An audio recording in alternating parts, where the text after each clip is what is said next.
저는 오늘 이 시간에 절대 작다고 포기하지 마십시오 라고 하는 제목으로 광복절 즈음에 이 말씀을 드리려고 합니다. 광복절, 올해 광복된 게 69주년입니다. 내년에는 이제 70주년이 되어서 기독교계적으로 신년의 광복에 큰 의미의 행사를 준비해야 할 것이죠. 저는 광복절 이 주일, 이 주간에 광복의 의미에 대해서 생각해 보지만 이 광복은 하루아침에 온 것이 아니고 한 사람 한 사람의 나라를 향한 몸부림의 거룩한 헌신 속에 이루어진 결과라는 생각을 해봅니다. 보이던 보이지 않던, 드러나던 드러나지 아니하던 나라를 사랑하고 나라에 생명을 바쳤던 사람들이 있었습니다. 보이지 않는 사람들은 우리가 모르니까, 그러나 보이는 사람의 한 예를 들겠습니다. 바로 안중근 의사입니다. 안중근 의사는 나라의 독립을 소망을 갖고 독립투사로서 우리 조선 땅을 짓밟고 중국 및 러시아까지 함락시키려고 하는 일본의 적장을 총으로 쏴서 대신 또 사로잡혀서 사형의 형장의 이슬로 사라지게 되는데, 그때 그의 죽음 앞에 중국에서는 이런 신문을 썼습니다. 한 사람의 조선의 작은 한 사람, 그 한 사람이 중국의 4억 명이 하지 못하는 일들을 해냈다라고 말을 했습니다. 그가 수감 생활을 할 때에 그의 어머니가 그에게 보낸 한 편지가 그렇게 가슴을 애절하게 만듭니다. 그 편지의 내용은 이렇습니다. 아들아, 내가 만약 늙은 어미보다 먼저 죽는 것을 불효라고 생각한다면 이 어미는 웃음거리가 될 것이다. 아들아, 너의 죽음은 너 한 사람의 것이 아니라 조선인 전체의 공분을 짊어지고 있는 것이다. 아들아, 내가 살겠다고 항소를 한다면 그것은 일제의 목숨을 구걸하는 짓이다. 내가 나라를 위해 이에 이른즉 땀만 먹지 말고 죽어라. 옳은 일을 하고 받은 사형이니 비겁하게 삶을 구하지 말고 대의에 죽는 것이 어미에 대한 효도이다. 아마도 이 편지가 이 에미가 너에게 쓰는 마지막 편지가 될 것이다. 여기에 너의 수의를 지어 보내니 이 옷을 입고 가거라. 어미는 현세에서 너와 죄하기를 기대치 않으니 다음 세상에는 반드시 선량한 천부의 아들이 되어 이 세상에 나오너라. 이 글을 보내며 수의를 보낸 어머니의 심정이 어떠했을까? 작은 한 사람이 지나지 않는 이 거룩한 충정의 이 마음이 결국은 이 나라의 독립을, 광복을 가져왔던 것입니다. 한 사람, 그 한 사람이 모든 백성들을 일깨웠던 것입니다.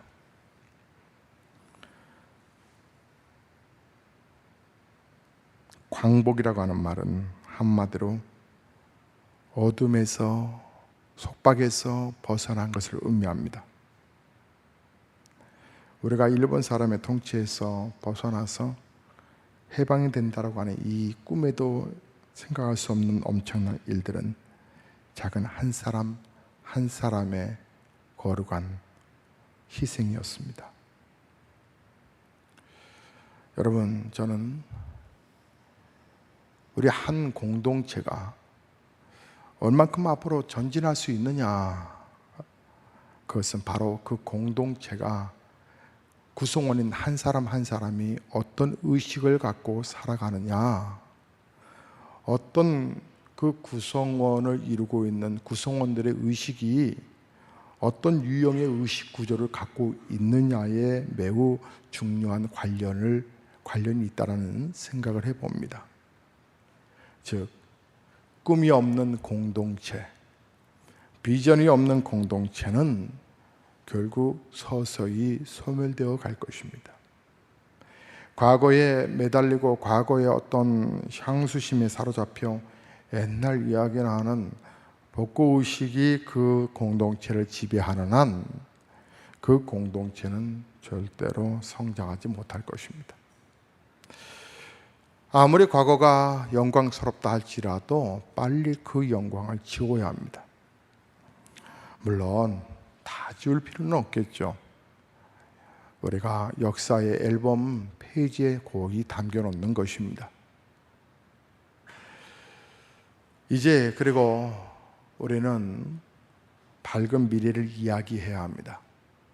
비전을 말해야 되고 비전을 나눠야 되고, 여러분 그렇게 미래지향적인 성도의 삶을 살아가야 한다고 하는 것입니다.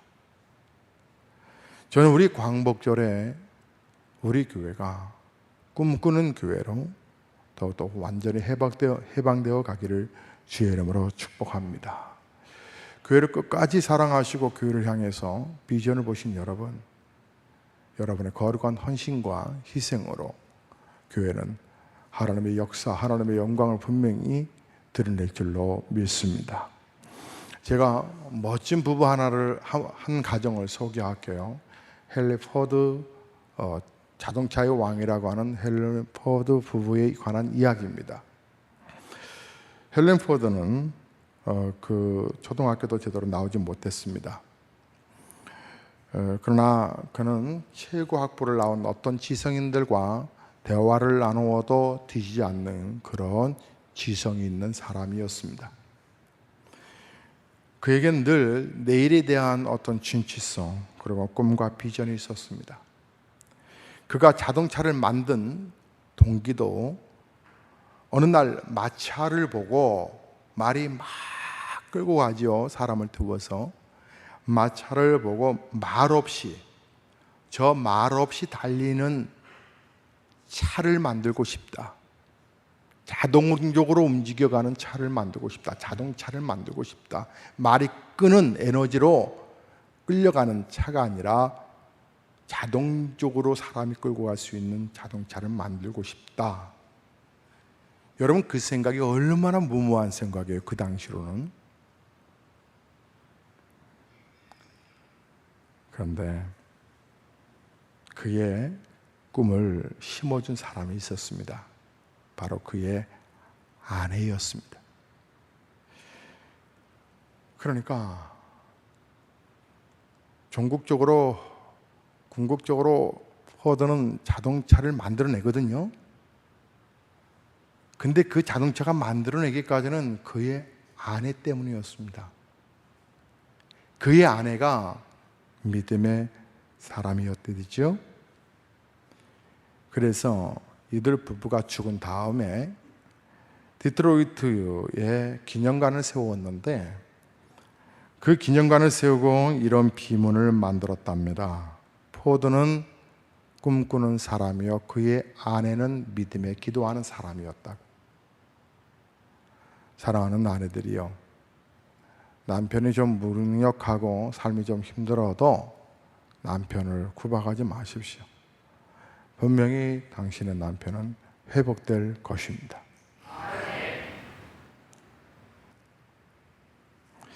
헬렌 켈러라고 하는 이 여인에 대해서 잘 아시죠? 헬렌 켈러 여사는 삼중고의 고통을 갖고 있었던, 장애를 갖고 있었던 사람이었습니다. 그러나 그분은 눈뜬 사람도, 그리고 건강한 사람도, 또 잘 듣는 사람도 해내지 못하는 엄청난 일들을 해냈었는데, 신문 기자들이 그에게 물었습니다. 헬렌, 당신이 보기에는 이 땅에서 가장 불행하게 살아가는 사람이 누구라고 생각이 드십니까? 사람들은 헬렌 켈러가 돕고 있는 고아원이나 신체 장애 아들, 자기처럼 또 몸이 불편한 사람들에 대한 사람들이 제일 불쌍하다고, 또 가난한 사람이 제일 불쌍하다고 이렇게 말할 줄 알았는데, 그가 밝은 표정으로 이렇게 말을 했습니다. 시력은 있지만 비전이 없는 사람이 제일 불쌍한 사람입니다. 시력은 있지만, 볼 수는 있지만 비전을 보지 못하는 사람이 제일 불쌍한 사람입니다. 여러분, 누가 정말 제일 불쌍할까요? 시력은 있는데 비전이 없는 사람입니다. 넘어지고 쓰러졌어도 다시 일어날 수 있다라고 하는 비전을 품은 사람이 위대한 거고요. 내 환경이 만족하다 하지만 어떻게 살아야 될지 꿈이 없는 사람이 제일 불행한 사람입니다. 미국 기독교의 탁월한 지도자 존 맥스웰은 성공하는 사람들과 실패하는 사람들의 차이점을 간단하게 대비시켜서 이렇게 정의를 했습니다. 성공하는 사람들은 삶의 목적이 분명하고, 실패하는 사람들은 현재만 보고 살아가는 사람들이다. 여러분, 어떻습니까? 세상에서 가장 불쌍한 사람은요, 공부 못한 사람이 아닙니다. 세상에서 제일 불쌍한 사람은요, 가난한 사람들이 아닙니다. 세상에서 제일 불쌍한 사람은요, 자녀가 속썩이는 그런 자식된 부모들이 아니고요, 세상에서 가장 불쌍한 사람들은 꿈이 없는 사람들입니다.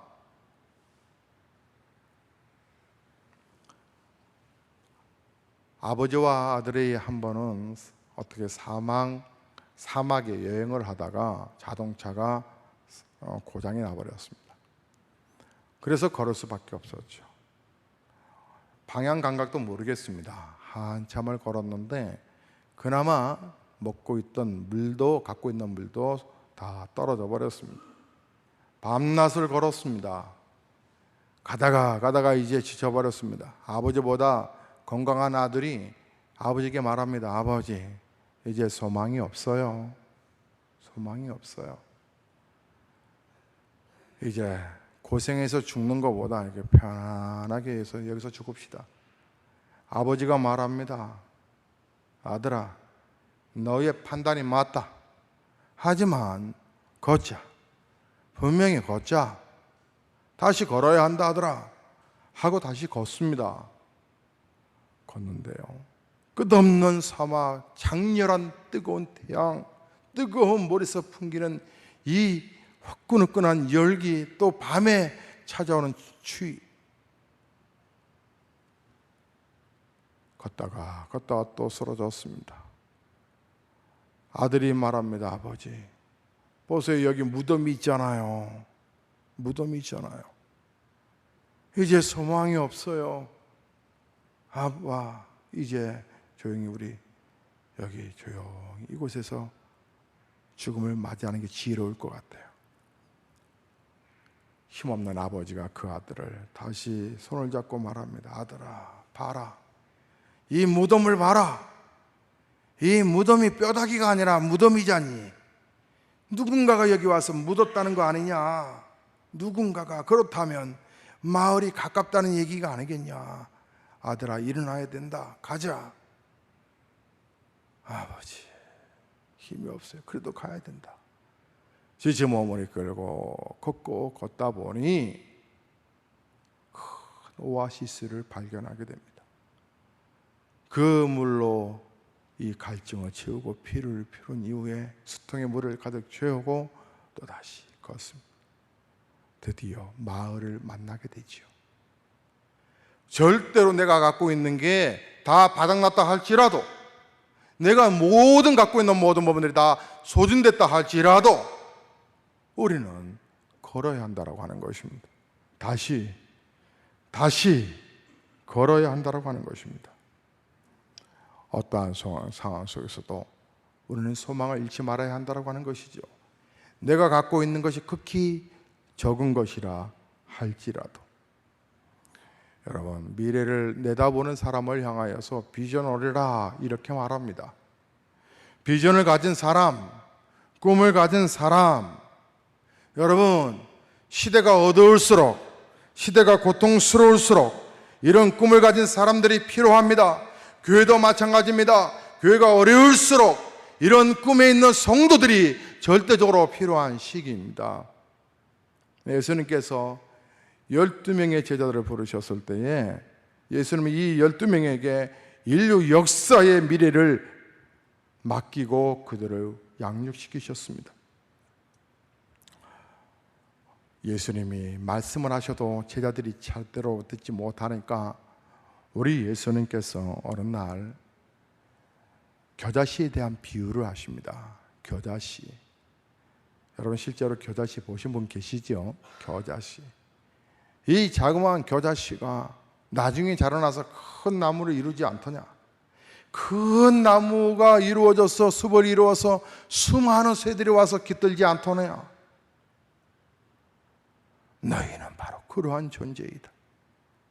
너희는 비록 스스로 보기에는 아주 작은 자라 할지라도 이것이 커서 이것이 큰 숲을 이룰 것이다. 진짜 실제로 겨자씨는요 정말 작은 씨앗인데 이게 자라면요 3m, 4m까지 자란답니다. 그래서 수많은 새들이 와서 지저긴다는 거예요. 조그만 겨자씨 말이에요. 여러분은 스스로 생각하시기에 어떻다고 생각하십니까? 나는 여유가 있습니까? 나는 넉넉하나요? 나는 걱정이 없다라고 생각되십니까? 근데 아니죠. 보니까 또 다른 걱정을 낳게 되지요. 우리 성도님 보니까 그러시더라고요. 우리 아들이 대학교만 들어가면 걱정 없겠어요. 들어갔거든요. 근데 이 자식이요 이제 제대하고 군대를 갔는데 군대에서 무사히 제대했으면 좋겠어요. 제대했거든요. 무사히. 이 자식이 이제 좋은 직장 얻었으면 좋겠어요. 그게 걱정이에요. 좋은 직장 얻었거든요. 이제 좋은 며느리 좀 얻었으면 좋겠어요. 그게 걱정이에요. 저 집안 보니까 며느리 잘못 들어서 피곤해졌어요.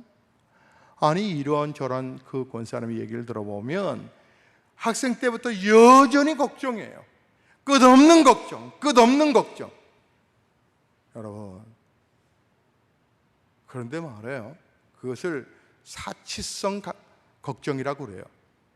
근데 정말 피부적으로 삶이 한 끼 끼니가 없어요. 다음 달을 어떻게 버틸지 모르겠어요. 정말 힘들어요. 정말 버겁다고요. 정말 삶이 공고해요. 어려워요. 이때 어떻게 하시나요? 이때에는 우리는 절망해야 될까요? 아니라니까요. 하나님의 능력을 인정하고 믿고 하나님을 바라봐야 한다고 하는 거예요. 보세요. 여러분 사도행전의 말씀을 잠깐 넘어가 볼게요. 오늘 본문을 잘 표시해 놓으시고 사도행전의 말씀을 쭉 보겠습니다. 사도행전 어디를 보시냐면 28장을 열어보세요. 사도행전의 마지막 장이죠. 28장을 보시면 자, 바울이 마지막 부분을 이렇게 대미를 이렇게 장식을 하거든요. 한번 보세요. 30절 31절 다 함께 읽겠습니다. 바울이 온 이태를 자기 셋집에 머물면서 자기에게 오는 사람을 다 영접하고 하나님 나라를 전파하며 주 예수 그리스도에 대한 모든 것을 담대하게 거침없이 가르치더라. 아멘. 지금 여기 무슨 배경이냐면 바울이 지금 감옥에 갇혀져 있어요. 감옥에 있는데 그런데 여기에 바울에게 이태를 그러니까 2년 동안을 자기 셋집에 머물면서 그러니까 그 바울이 새방에서 그러니까 월세방에서 새방에서 하나님의 역사를 이루어가는데 이 새방 정신이 있어요. 바울에게 렌티드 하우스에서 이 빌린 집에서 놀라운 하나님의 역사가 있다는 거예요. 그것이 뭐냐? 복음이라는 거예요. 하나님의 능력이라는 거예요. 그 복음의 능력이 있어서 30절에 보니까 하나님 나라를 전파하더라 이렇게 말을 해요. 즉 목적의식이 있었다는 거예요. 그는 그 환경이 그리고 그 이후에 이제 그는 형장의 이슬로 사라져요. 내가 지금 갖고 있는 것이 새빵을 살던 내가 갖고 있는 것이 극히 작은 것이라 할지라도 거기에 대해서 우리는 환경 속에서 주눅들면 안 된다는 거예요. 왜 우리 예수님께서 겨자씨의 비유를 말씀하신 줄 아세요?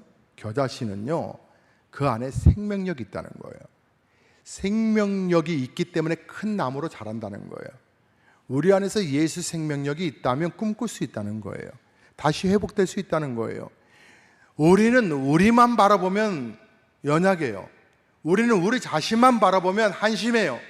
우리는 우리 자신만 바라보면 소망이 없어요. 그러나 예수의 생명을 우리가 품고 있다면, 예수의 생명이 있다면 새빵에서도 하나님 나라를 복음을 전할 수 있다. 바울이 오늘 본문에서 3장 8절과 9절에서 나는 작은 자 중에 극히 작은 자이다, 작은 자라고 말을 해요. 나는 부족하다. 그러나 내 안에 무엇이 있다? 예수의 생명이 있다라고 하는 거예요. 여러분 안에 예수의 생명이 있다면 여러분 살만하다는 거예요. 여러분 회복될 수 있다는 거예요. 예수의 생명이 중요한 거예요. 예수의 생명. 여러분 요즘 점점 각광받는 과학기술 가운데 하나가 나노기술이에요. 나노기술.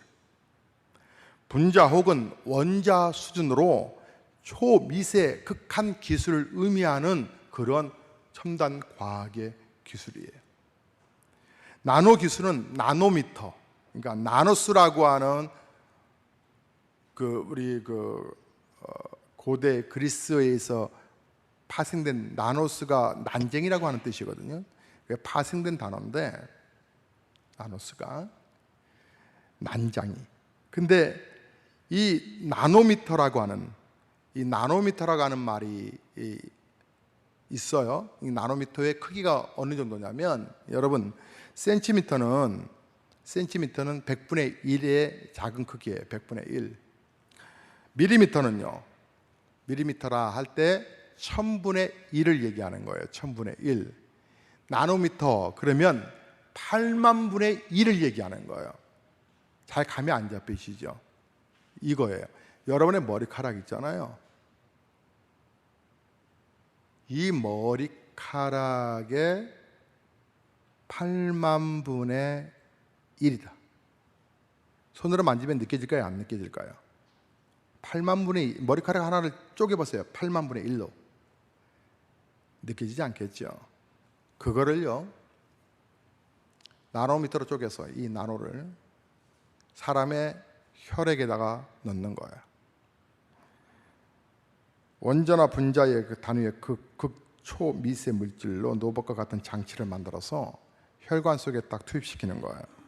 그러면 혈관 속을 타고 다니면서 나쁜 세균 잡아 죽이고 좋은 세균 활성화시키고 로봇 수술할 때 원격 조종으로 자유롭게 움직이고 꼬맬 건 꼬매고 막을 건 막아주고 잘라낼 건 잘라내고, 그러한 첨단 과학의 의료 부분이 앞으로 나올 것이라고 전망해요. 그것을 나노 기술이라고 말을 해요. 작은 것, 여러분 작은 것을 우습게 보면 안 돼요. 우리 옛말에도 작은 고추가 맵다라고 하는 말이 있는 것처럼 예수님이 아주 작은 것을 소중히 여기셨어요. 여러분 안에서도 작은 것을 우리 예수님은 소중히 여기신답니다. 저는 사람들에게 다른 것을 요구하는 게 아니에요. 교회 안에 중직자 성도들도 마찬가지예요. 그 사람이 비전의 얘기를 하느냐 안 하느냐, 그걸 저는 제일 봐요.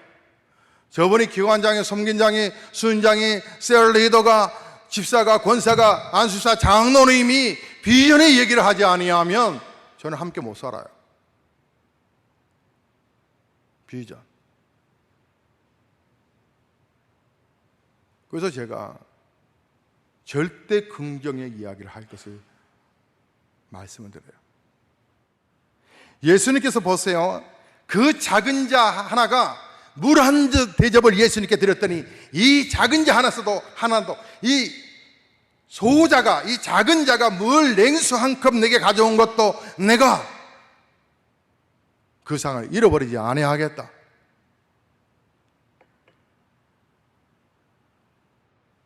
거지로 살았던 한 사람 나사로, 한 작은 자, 가늠했던 한 여인, 한 여자, 문둥병에 걸렸던 그 가난한 그 삶의 소망이 없었던 그 한 사람, 어린아이 하나 내게 오는 걸 막지 마라. 실패하고 좌절한 한 인생, 이 모두를 우리 주님은 귀하게 여기셨다 이 말이죠. 여러분, 남의 눈에는 내가 우습게 보일다 할지라도, 그렇게 작아 보일지라도 저는 그 한 사람이 크다라고 하는 것을 얘기하고 싶어요. 여러분들이 약 67억의 수많은 인구 가운데 그 한 사람으로 여러분 스스로 생각해서 작아 보일지라도 주님에게는 소중한 존재라는 거예요. 이 작은 것을 소중히 여기는 것, 그리고 그 작은 것 속에서 미래를 볼 수 있는 것이 매우 중요해요. 바울은 말합니다. 나 이 작은 자, 냉철하게 자기 자신을 아는 건 너무나 지혜일 거예요. 근데 그 안에서 포기를 만약에 여러분 결론을 내린다면 여러분 무엇을 해도 안 될 거예요. 지금까지 안 됐으니까 또 안 될 거라고 생각할 거예요. 저는 목사잖아요.